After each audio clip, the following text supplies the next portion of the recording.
बिस्मिल्लाहिर्रहमानिर्रहीम। अस्सलाम वालेकुम दोस्तों, कैसे हो? उम्मीद करना सारे खैर फजीत होंगे। प्लीज़ चैनल में जरूर सबसक्राइब करिया करो, लाइक शेयर दोस्तों ਨਾਲ भी करिया करो। चलो साड़ियाँ मुहब्बतां टुडना वंडदियां रहनदियां, इसे बहाने एक राबता एक तलक टिका रवेगा। तो असी इस वेले मौजूद हाँ स्पेन का एक छोटा जिहा पिंड है ज़मारागा, बिलबो के करीब है। काफ़ी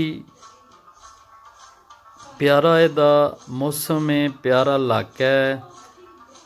भाईजान जो यशद साहब, भाई असलम मरी, भाई इरफान मेहंदी सुल्तानपुर जमनती ने, तो भाई अंसर साहब देमना मंडी, सारे वीर खले ने। गपशप हो रही है जो कमज़िया मकियाना थी।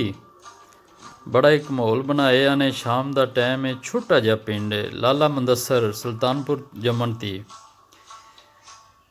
क्या बात है लाला जी की, बड़ी मुद्दत बाद मुलाकात हुई है लाले नाल। मुशर्रफ सुल्तानपुर जमनती थोड़ी खिदमत अगेन सलाम अर्ज करना वा। वीडियो में जरूर देखा करो, शेयर करया करो। तो छोटा जिहा क्लिप दोस्तों वास्ते इंशाअल्लाह असी अज बना के अपलोड कर देंगे। तो जरूर तुहानू छोटा जिहा क्लिप साड़ा पसंद आवेगा।